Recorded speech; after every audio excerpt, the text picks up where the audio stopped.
Hello, this is Joe from MOMFIT with Joe Peters.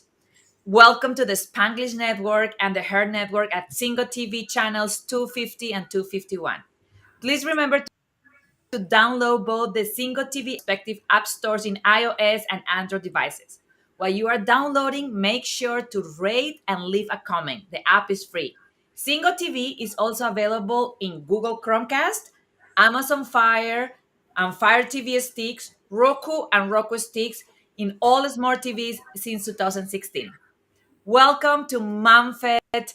Today, we are having a wonderful guest, and I'm super excited to jump into the discussion with her because with the title of the what we're doing is uh, double the trouble, double the luck, and then she is the mom of two beautiful twins. And I know that for some of us as new moms, that could be a scary news. If we just find out that we are pregnant and then finally we have twins, how we are going to do that?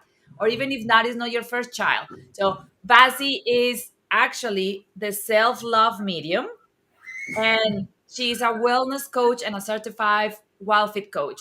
She's all about healthy lifestyle solutions and real food. She's passionate about people, their inner world, and their well-being. Vasi focuses on reconnecting with you and your inner self so you can regain self-love through living mindfully. I am so happy to have you here, Vasi, with us. Welcome, and let's share a little bit with the audience, a little bit more about who you are, and we will start from there. Hello, hi Joe. I'm so happy to be here. Thank you for inviting me, and I'm very excited because it's actually the first time that I'm sharing my experience about twins. I mean, I've been invited for other topics, but the twins, which are my specialization in a way, it's something new. So I'm very happy to be here. And yeah, what can I say? As people say, something beautiful, but it's double trouble with the double luck. So it's really great fun, and it's really nice to have them. But it's also a challenge. Like, yeah, if two or one, it's actually at the end manageable, and it's absolutely all right. Everything is going well then at the end, but in the beginning you are stressed, of course. Yeah. Oh, wonderful. And what I would like to do is I would like to walk through the story of how you handle the twins from the moment that you find out that they were going to be twins. Like, how was that surprise? How that changed your pregnancy? How that changed how you were moving and behaving? And then after that, the birth. How was the birth of having twins? And then the early years. And then we will start a little bit with how motherhood is a marathon. So now, even after 13 years, you are still having some of those challenges of having twin girls. So why we don't start with, tell us a little bit about when you find out that you were going to be a mom of twins. Yeah, this was a big surprise. Although I somehow always wish myself twins. It was like I somehow knew. I mean, I said I'm self-love medium, and this started in my childhood that I was able to see and feel things about other people. About myself is different. I couldn't, but it was like a feeling inside that or wish, even as I was, 19 years old girl, and I was saying, oh, would it be nice to have twins, and would it be nice, and would it be great, and so on. So I was always going and asking to touch or to say hello to twins, because in some countries they believe that if you touch twins, you can get twins, but this is like something else. When I learned that I was pregnant with twins, I was extremely happy. For me, it was not stressful. I didn't even think a second. It might be difficult, it might be challenging. I was just happy. Of course, it was. Oh, sorry. I have. Everything is switched off, but obviously not. So I learned about this, and I called my husband and I said, you know, I'm pregnant. And he said, oh, great. And I said, with two. And he was, oh, actually, he was more the one who is shocked than me. I was extremely happy. And my pregnancy was just beautiful. It was so relaxed because actually I had a quite nice, a healthy lifestyle and healthy nutrition. So for me, it was I didn't have, but okay, this depends. Every a woman is different, so it depends. I was traveling. I was trying to travel less by plane, of course, in the beginning. I worked actually until 3 days before my the deadline. It was actually not the deadline, but because I had cesarean, so it was 3 days before this date. I was celebrating with friends my birthday, and the twins they came 3 days later. So we have birthday on with 3 days difference. The pregnancy was nice, but of course at the end I was huge. I was 95 kilograms. Oh my God. I don't know in pounds, but I was really huge. But because I'm tall, it didn't feel so bad. So the pregnancy was really nice. The big surprise was actually later Okay. because I think I In was underestimating a bit what I was saying. on the pregnancy, one of the points that you touched that you know that I had a similar experience with my birth is about how important is to have the proper foods to actually have a healthy, easy pregnancy. And one of the things that I love that you said, because it was also my experience, is we hear all the time, and all the mamas out there, if you're hearing this, know that that is not the rule, and that doesn't have to be. Usually society say, oh, moms in the third trimester are miserable and don't have energy and need to be in the couch all the time and their legs are hurting.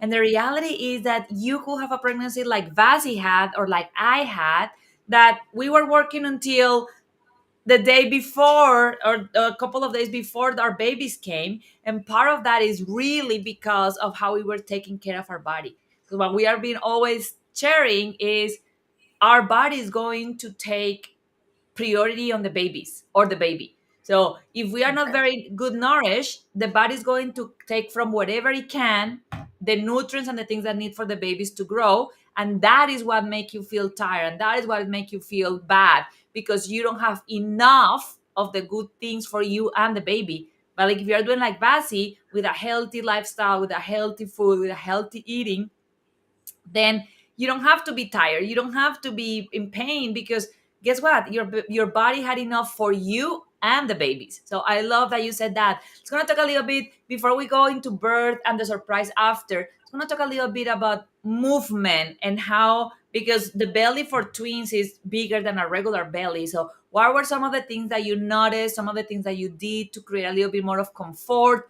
some of the things that you learned that will help with having two babies in your belly? Yeah, it's I went to a special course which they organized for babies, but I don't think that I really did something special. It was more the healthy lifestyle, and I went for a walk. I didn't really do yoga or something else because, to be honest, my job was so busy that I was really like they were joking. You know, in the past, the women they were working on the field, you know, until they give birth. So I was almost like this, and at the end, because you know, I couldn't really travel anymore the last weeks, and I had to work on a new budgets for my employer, and then my boss came to my place to visit me to make the budgets together. So it was really, I was enjoying. I was just working on the field like the old women in the past, but. Yeah, that's. I think it's also if you're healthy. And I was 39. I was not, spring chicken. So you would expect that I would have problems. No, I didn't. I was just. I was so happy. I think in my case, maybe a part of the fact that I was healthy, I'm healthy and so on, it was my mindset, because I was just so happy, and these pregnancy hormones were really sparkling all over the place, and nothing could really bother me. Yeah. But yeah, I'm sorry, I'm not the right one to give to give But any. then you touch on two beautiful points that I agree, and there's some of the things that we talk on MOMFIT with the body, the mind, and the emotions, and that is also a very good point. And it's like you, myself too, is not only the physical body, but how emotionally and mentally we handle the pregnancy. If we have a pregnancy that is super stressed, if we are crying all the time, if we have a lot of drama in our life, if we are upset, all that will also affect how the pregnancy goes. I remember when I got pregnant, I actually decided that. I remember, I don't know if you ever saw this movie, but there is a movie that is called The Traveler's Wife. And a little bit, did you saw that movie? So The No. Traveler's Wife is the husband, the dad is a time traveler. And they start getting trouble having babies because when they get pregnant, the baby time travel too. And then as a fetus, it will not come back.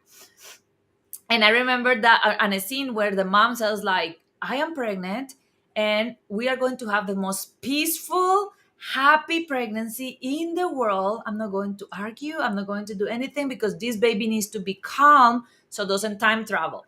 And I remember thinking the same for my pregnancy, and I was like, I'm going to make sure that I have the most calm, happy pregnancy. And the reality is that, like you said, it happened, and it was a good.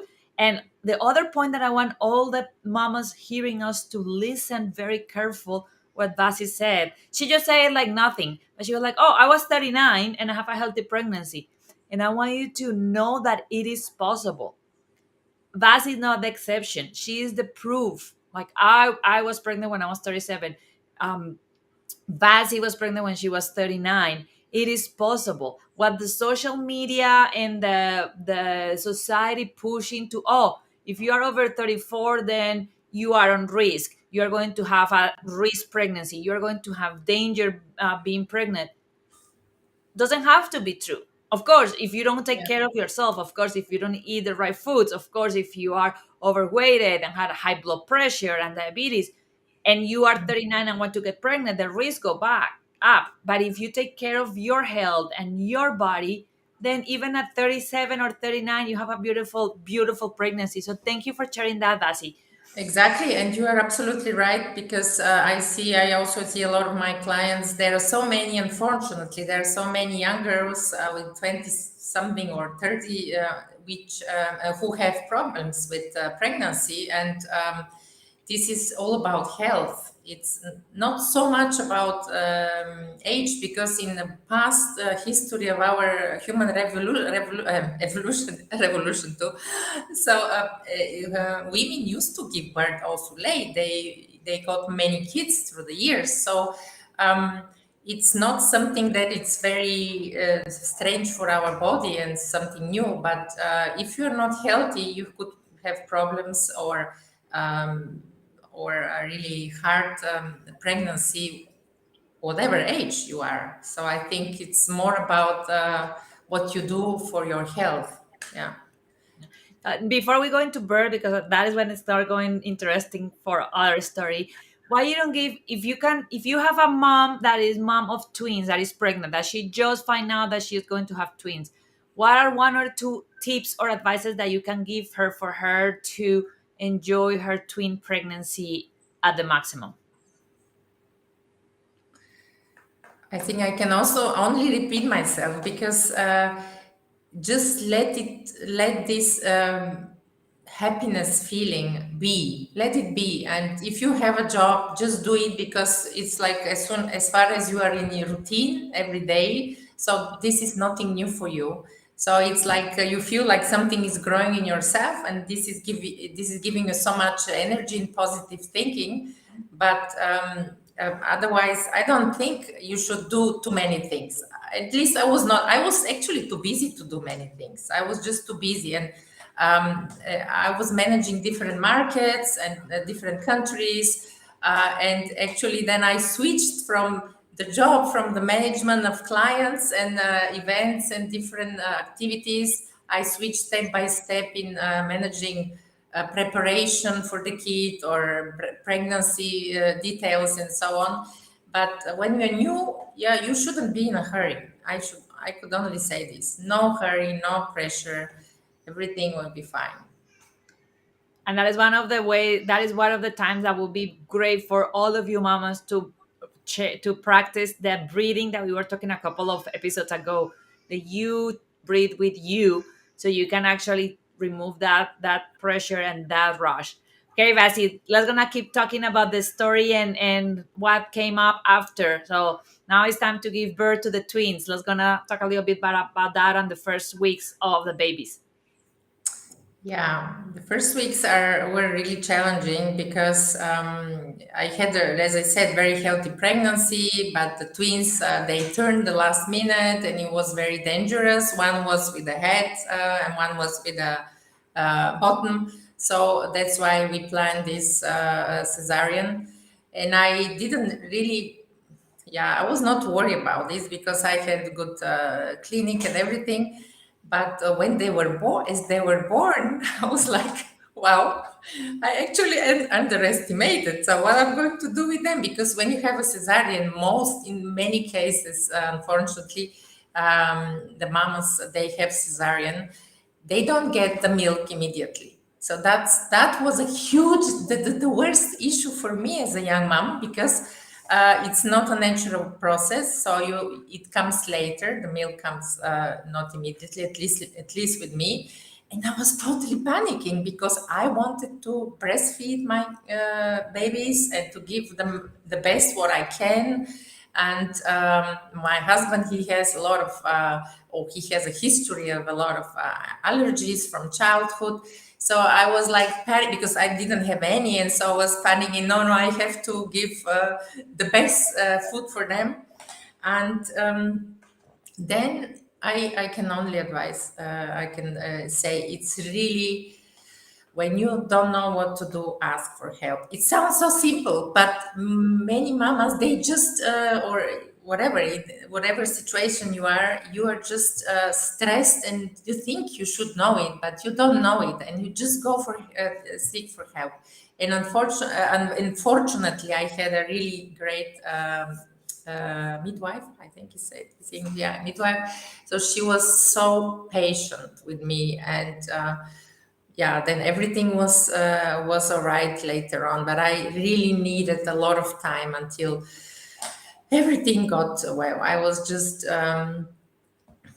yeah, double double trouble with the milk because was not enough. I was I'm tall and everything, but somehow was not enough for two. So I was really writing. I somewhere even saw the journal that I was doing, how much I gave them, how many milliliters. It was crazy because I think if you have one child, I don't think you should really go and follow the strict advice every 2 hours or every 3 hours. You just breastfeed your child maybe whenever it wants or it feels like. But then I realized that I was stressed because I was following really everything what the midwife was telling me, and this made me really more tense. If I now do it for a second time, I would more go on my feeling and I would be more courageous to do this. But of course, when you're a young mother, you don't really believe in all these things in yourself. Maybe you want to do the best, and then you follow the advices. But I was too strict. I was really too strict. But everything was good at the end. Yeah. And that is a great point that I want to point out, because that is other thing that society doesn't mention that often, and it's more common than not that our meal come late after we give birth. Because for Vassie, with C-sections, normally it is, because when it is C-section, it's almost like the body was not ready, was not sending the messages to start producing the milk. So you did it like Yeah. almost too soon. And I did, my baby was born naturally, and my milk didn't came in early either. So one of the messages that I love that Vassie share is for all of us how we can be prepared. This is something that I told you all the time with having your tribe and having your team is don't wait until like Vassie or me face the issue. Oh my gosh, I'm not having enough milk. Now I have to stress because my baby is crying or is not gaining weight. Know that these things could happen, and while you are pregnant, prepare for it and say, okay, I'm gonna hope for the best. Like there is a phrase in Colombia that say, let's gonna hope for the best but be prepared for the worst. So I'm gonna hope that my milk come in and I can breastfeed with a problem. And if my milk come late, what are some of the things that I can know since now that I can do? For example, one of the things that, and I want to hear from you if you have to supplement as well the twins, but one of the things that we did for baby E was finding the best quality formula to supplement.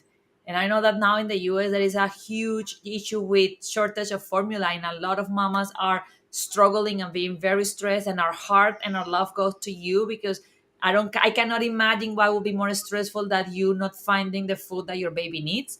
And one of the things that we found with the formula was that goat milk formula is actually closer to your or our own milk. So if you ever need to look for formula early on, we invite you to actually research a little bit about goat milk formula because the composition is a lot closer. If you're choosing to do cow milk, then how you can actually Vassie is from Germany, is right now in Frankfurt. One of the best cow formulas is from Germany, from grass-fed cows. So it is, if you have that, all those things figured out when you're pregnant, then you don't have a much that stress. I will tell you, one of the mamas that are working with me right now in the coaching program, she's doing that. She's on week 30, and then she start order a couple of samples of goat milk and then the German milk from Germany, just to have in case if she start breastfeeding without a problem, awesome. But if not, then she doesn't have the stress of figuring out everything else. So I want to tell you, Vasi, when that happened, when the meal didn't came, what happened with the twins? Because I cannot imagine if I was stressed with one baby crying, like I cannot imagine how was your situation with the two girls um, trying to nurse without the milk.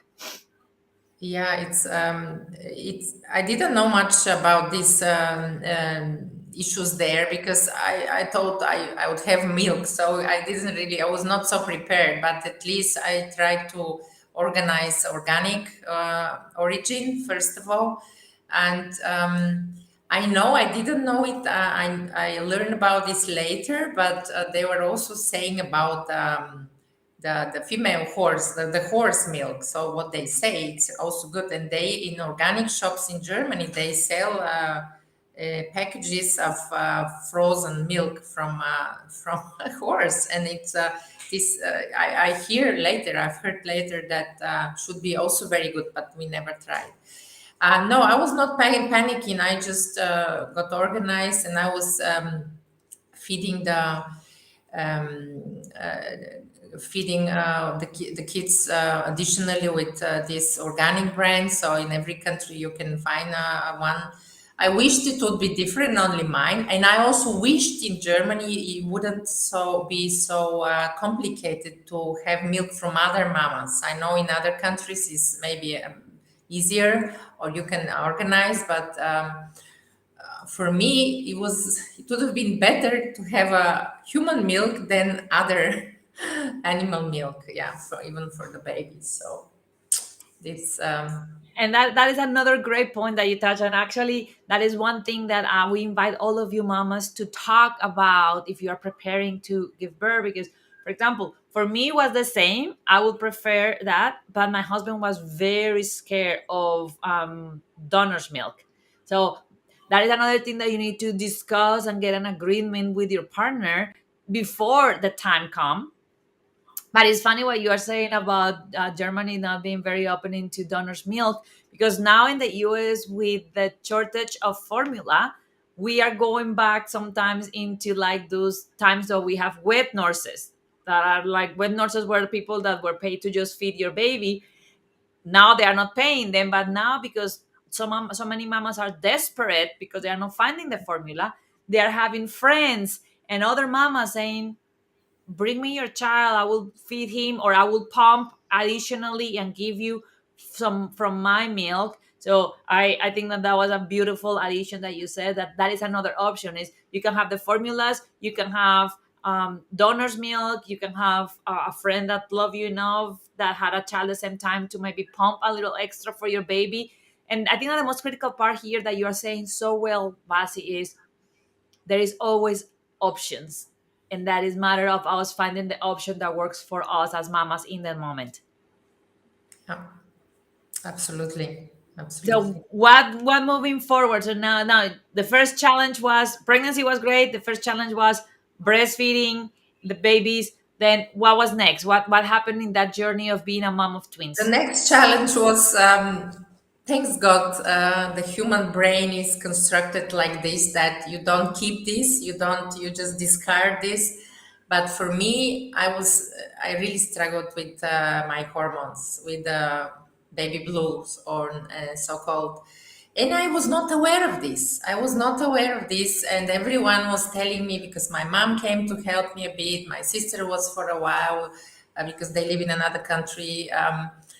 And again, here, this wonderful lady, the midwife, she came to our place, and she just told the other ones, she told the family, don't listen to her, don't take her seriously. And I was saying, why? I'm not bad. But obviously, I don't know, maybe I was treating them not so well. I don't know. The thing is that when you have it, you don't realize it. Yeah, you don't realize it. You just feel overwhelmed, and um, I don't know. It was like, instead of being happy, I was just sad, and I didn't know where this all of a sudden came from. And then, as I heard her words, and she said, "You have this, so don't worry." So I didn't really do something special. It took some time to go away, but, or at least I don't remember how it was. But it was more difficult for the others than for. I was not, as I said, I didn't really realize that I I was not a happy person on the way I was acting. And but then it took some time, and everything was fine, and I got into routine. And one baby was sleeping very well, the other one was not sleeping. Then they were first in one bed, then I had to separate them in different rooms, because they were waking up. The one was crying, waking up the other one. So it was a bit of logistics. My husband went sleeping somewhere else in another room. So yeah, it was a bit stressful. But now, from like 11 years ago, it was just nice. It was really beautiful. And when you have the babies, or a baby, you think it's, if you take it too seriously, then it doesn't help, because it's just, again, just have the courage, be brave to feel with your heart, and relax and say, well, I believe in my nature. I'm a woman, and it will be fine. I'll be fine. Whatever I do, it will be fine. Yeah. And this I was not able to tell me, because I was to tell myself, but I could tell it now to other women, because when you're a new mom, you are really stressed, and you are worried if you do things right, and then you very often exaggerate with many things. Yeah. Yeah. I think that one of our previous guests said something brilliant, and she said that we should have some of those colors that give you shocks every time that we think about being a perfect mom.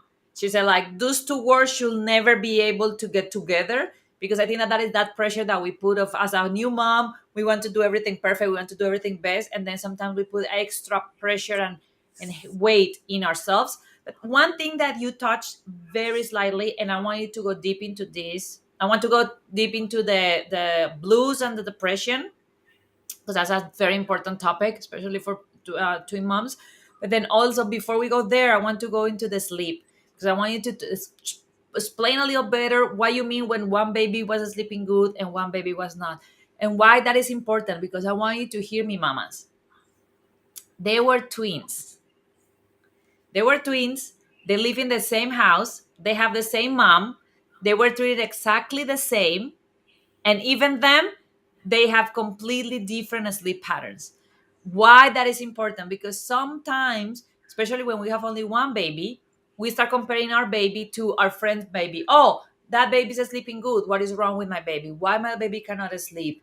And then that nugget of wisdom of Vassie, I think that is paying thousands of dollars, because insanity. Because next time that you start thinking, oh, what is wrong with my baby that doesn't sleep as well as my cousins or my friend, then I want you to remember Vassie and say, wow, if twins that are in the same house at the same time, treated the same, had the same routine, as feed the same, everything is the same, and even then they have different sleep patterns, that shows and prove that sleep is not something that you as a mom can alterate much. It's like there's part of their personality, and there are some personalities that are good sleepers and some personalities that wake up a lot more. So thank you so much for that, Basi. That is huge. Yeah, And and because also that this could really change after they become a certain age. Like with us, in our case, this switched with 1 year. The baby who was sleeping started waking up and needed me more, and the one who was taking more of my attention, she just is been sleeping like that till now. It's really has such a deep sleep, so it doesn't mean anything. So it's.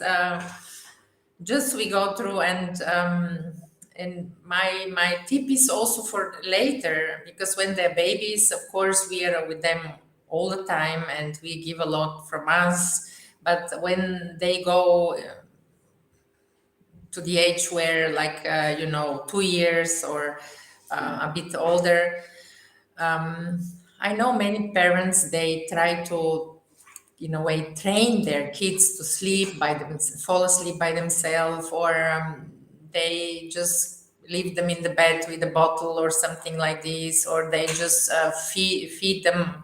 I mean, I don't talk about very young baby age. I talk about a bit later. But what I learned also from midwife, who was a really very smart woman, she was already before retirement. She said.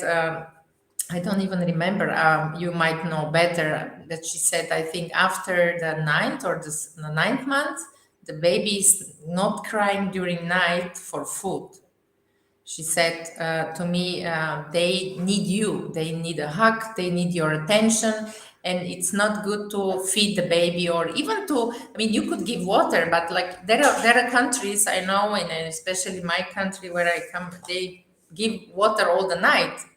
And then they wonder later when the kids are older, they wake up all the time and want water, and they don't sleep. So I think it's when you feed the baby or the kid um, properly on dinner or before they sleep, they should be fine with food during the night later on. Yeah. So this is my tip for mamas who think that they should calm the child with food or with a drink. It's what they need is a hug or a kiss, or maybe they miss you if you don't sleep in the same room from some age. Then they really need to be close to you. connection. So And I agree with you, and I think that I'm gonna have soon guests that will talk about sleep training, because I agree with you, and that is what I do with my baby. Actually, we still nurse to sleep every night, and when he woke up in the night, I nurse him and I feed him, not because I think that he's starving, but because I know that babies nurse for so many other reasons. They don't only nurse for hunger, they also nurse for thirst. They nurse because they are scared. Like that is one of the most comforting things that they could do. And what you say is completely right. Like they need you, they need to feel safe. So I agree that early on I keep attacking that. Actually, I was talking about this week on people saying, "Well, if you don't sleep train him, he will never learn how to sleep." But then the reality is, I never saw a kid in college or in high school that had to sleep with their mama because they never learned how to sleep. Right? It's just well, like you were saying, when they start maturing their brain and developing enough that they don't need you, then they will stop asking for you. So I agree with you. That is one of the of my positions on gentle parenting and positive parenting. Our choice to respond to our baby's needs and say, yeah, it's going to be hard. Yeah, it's going to be hard. And it's for everybody. No, if you choose as a mom to not do it, that is respectful. What I choose to do is I choose to respond to my baby's needs overnight, as well as you learning and knowing that if he's crying, he may wake up after a nightmare and he's scared, or he woke up and it's dark. And last time that he fall asleep was with me, so now he's wondering where I am. So thank you for that tip. I love what you said Yeah. there. And let's gonna talk. I don't know if you remember good, but when you were saying that one of the twins was sleeping very good and one of the other is was not sleeping, what do you mean? How much time the one that was sleeping good was sleeping, and how much time the one that was not sleeping good was sleeping? Before to answer, I'm laughing because it was like yeah, I will answer your question, but before that, I just want to make a comment. Maybe I jumped a bit more in the other age. Of course, when you breastfeed the baby, you breastfeed during night and often, but when after a certain age, it's not about this anymore. That the body of the baby needs nutrition. It needs something else. This is what I wanted to say. But up to 1 year or 10 months, absolutely. And of course, if you breastfeed for 2 years, it's also a different thing. But I stopped. Breastfeeding on the 10 month because for me it was like I really wanted, but it was just not enough, and it was like they were getting impatient anymore, you know. And they wanted some more food, so it was like very temperament. The temper was very good, so they were like not happy that I didn't have enough milk. So, and back to your question, what does it mean? It means that you just one was just sleeping through, absolutely sleeping through the whole night. I mean, I'm not talking about the time when you breastfeed during the night every couple of hours or 2 hours. I'm talking about a bit later, but then the other twin, he was like just crying. I didn't count. He was just constantly. I was getting up. Okay, so that because I want to ask you that question because and my baby is really upset, so I don't know if he's going to come uh right now. So yeah, he's coming. He was been crying for a little bit now. And this is Mama life. So Yes. what's With going me, it on? was also in the beginning of the show was also double trouble in the other room because the girls are back from school, so it was some noise. So one of the things now we're going to do the first fitting in the show. You want it? No, you don't want to eat. You just want mama. Okay, it's gonna stay here a little bit. So Wow. I was going to tell you about this about sleeping through the night because when people say sleeping through the night, people think that it's 12 hours, 13 hours, and actually medically sleeping through the night will mean that they sleep for more than 6 hours in uninterrupted. And that is another thing that I want to tell all of you mamas, like, yeah, there will be babies that sleep 10 hours, 12 hours, 13 hours, but a lot of times when people say that the babies are sleeping through the night is that their babies are sleeping 6 hours or more is what is considered to be sleeping through the night. So I remember that we have some mom, their baby was sleeping like 6 hours, And she was so frustrated because her baby was not sleeping through the night because nobody told her that. And then she was like, everybody else is sleeping through the night. And then when she started asking, she was like, oh, my baby's sleeping through the night too. Then, like, yeah, your baby's sleeping through the night. So it's important that we also, as you new moms start hearing, is start getting used to it, to ask questions deeper when you are hearing these behaviors from babies, like, oh, what that means, what sleeping through the night means, how long your baby sleep. Because if not, your own mind is going to start putting some limited and limits and assumptions of what should be. And then you may be having a little deeper, you may be being harder with yourself and your baby than what you should, for example, with that sleeping through the night. But now I want to talk a little bit about the baby blues, because you know that I also struggle with postpartum depression and postpartum anxiety.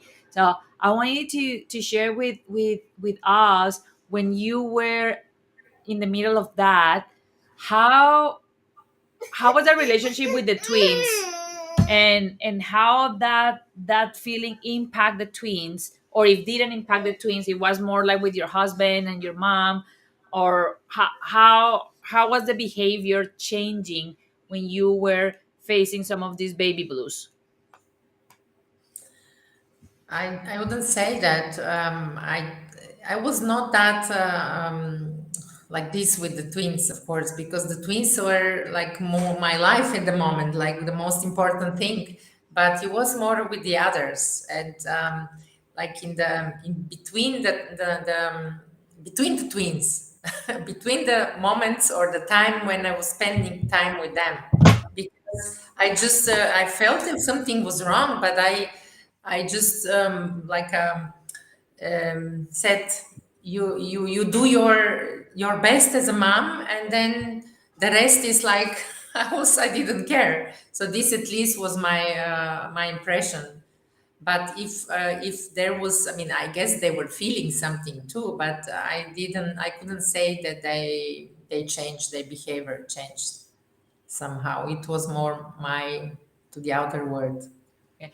And I was asking you that because one of the other important things about this is, when we have mamas that had a partner, that had a spouse, or had a partner in the house, it's important that that you talk with the partner about it, because what Bas is saying is very normal.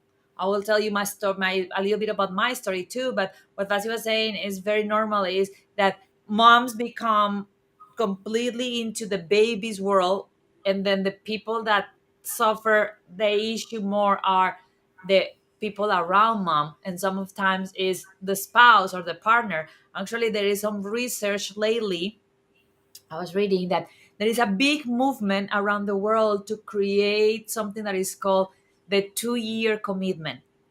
And what that means is that mom and dad agree before the baby arrives that they will not talk about separation or divorce Yeah. till the baby is 2 years old.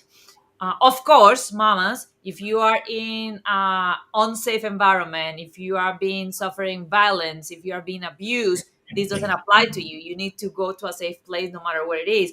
I'm talking about a family that had a safe environment, good relationship, is being a healthy relationship, but then suddenly start having problems. And what they found out is the 2-year agreement came because they found out that there is so many couples that actually go into separation or divorce in those first 2 years, because they are so hard, because mama is with all these blues, because their relationship changed, because mama is trying to find out her new self, dad doesn't know how to fit in.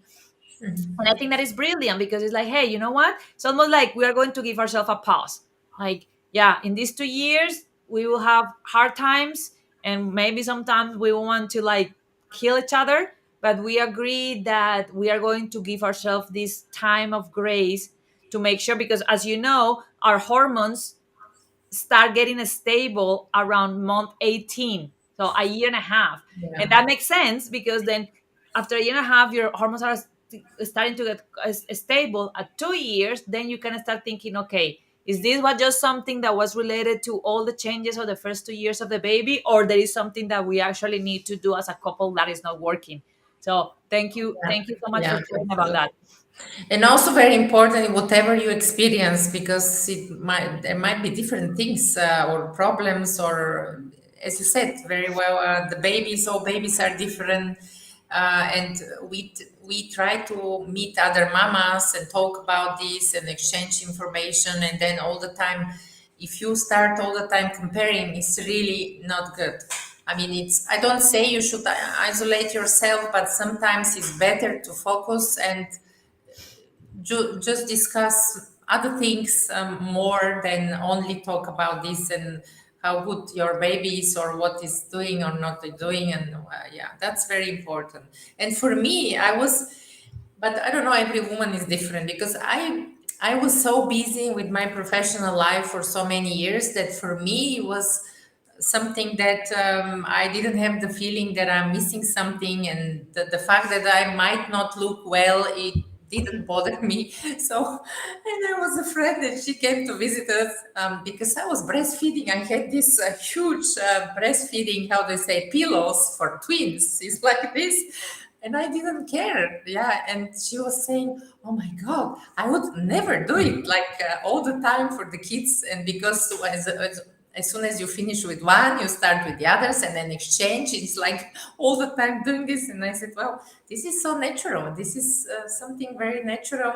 And she said, "Well, you can, it's because he's a good friend of mine." She said, "Yeah, you can just try to go out and make your hair or whatever." And I said, "I know, you know me, but it's just now I don't really need it so much." Yeah. So It's uh, mm, that's wonderful. Now, really quickly, before we end the show, what are some of those lessons that you have that you can share with other mamas about being a mom of a twin, and how you can balance having double the attention, double the trouble, and still figure out how to balance your life and your own self as a woman, being the mom of twins? So I'm going to talk a little bit about that. yeah, I can only say, because I decided to give more time of my time to my twins, and I would like to really tell you, whatever you decide with your heart will be good for you. If you think that you need time, as I said, be brave, do it, just do it.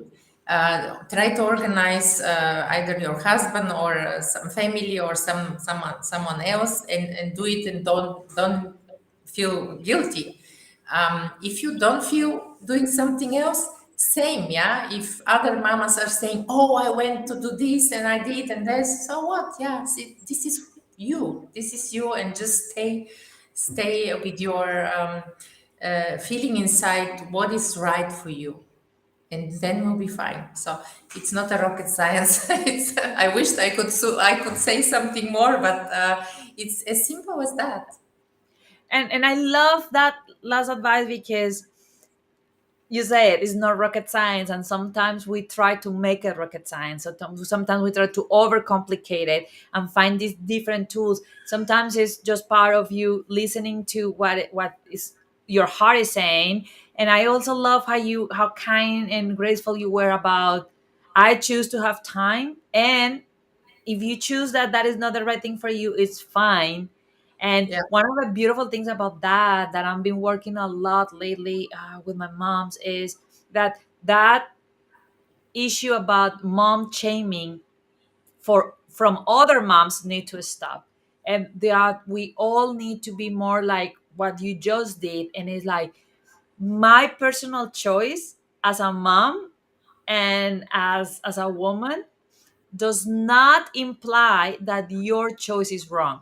This is not a me yeah, versus you. This is not about I am right, you are wrong. This is about us as mamas coming together, supporting each other, and saying, hey, I want to support you, even if your choice of parenting is different than mine. Because it's different doesn't mean that mine is right. For example, if I choose to stay at home with my baby, I still want to support the mom that wants to go back office after the baby is only 4 weeks or 6 weeks because she needs working. That doesn't make her a bad mom. That just made her a different mom, and that is fine. So that, thank you for that beautiful insight, Vassie. Just to close up now, let's gonna talk a little bit about what they say of your opinion. There are a couple of things that they always say when with babies is, oh, time flies, you are going to miss this, and then how the life of being a mom of twins evolve as the twins are growing and now getting close to getting to their teenager years. I would say that, especially if it's the very first child, I would really recommend you are not going to miss anything because time really flies and they grow. And then if you didn't enjoy the time with them, I mean, I wished I could have only one to really enjoy, because after having two babies at a time, you don't really, you're just very busy, but still was really nice. But if I have a third one, as one baby, I told myself, oh, I would be so relaxed. It would be so nice. It would be like a fairy tale, and it's not. It's not when it's the first child. So it doesn't matter if it's one or two. It's just a matter of. I think I don't say that we should give up everything, but I know my mother took three, I think she was working all her life, but she took about 3 years. It was possible at that time. She took 3 years. And for my sister, only 6 months. I have an older sister. And I see a difference. I see a difference in the child when a child spends sometimes. I don't say 3 years. I don't say you should give it, but you should spend quality time with the child, because no, there is no one who can replace you, the family, and you. Because if you even have the great nanny, if it's not a family member, it's a different feeling. They cannot really love the child. So love is really the most important thing for the kids. You don't really need to entertainment just to love them. Just love them. That's the most beautiful way to finish our episode today, and is you don't need a lot of things, you just need to love them. And that is something that I want all of you mamas that are listeners to write down and put it different places in your house. I just need to love my baby. I don't need to figure out the perfect sleep. I don't need to figure out the perfect napping. I don't need to figure out the perfect diapers or the perfect clothes. The only thing that I need to do is love my baby. And then if you love your baby, everything else will flow. So, Basi, thank you so much for joining us today and share a lot My pleasure. of your wisdom, because a lot of times mamas with twins get really concerned. And I hope that if you are a mama of a twin, that you see on Vasi an example of how easy and smooth can be if you approach it with the right mindset, with the time mindset of loving your babies, of enjoying the journey, and stop comparing yourself with others and actually embrace that what you want and what your heart desire for you and your baby is the right choice for you. My slogan, one of my slogan is, you are the perfect mom for your baby. Nobody else could be a better mom than you. So if you resonate with Vassie, connect with her, please go and visit her at kelsowell.com, KELSO or at kelso.well on Instagram and on Facebook. Basi, thank you so much for being here with us. Moms, this show can also be heard on the Spanglish Radio Network. Please check out www.spanglishworld.ca for all the new programming. Spanish World, watch it, hear it, and read it. Thank you too. Thank you for having me. It was really nice talking to you.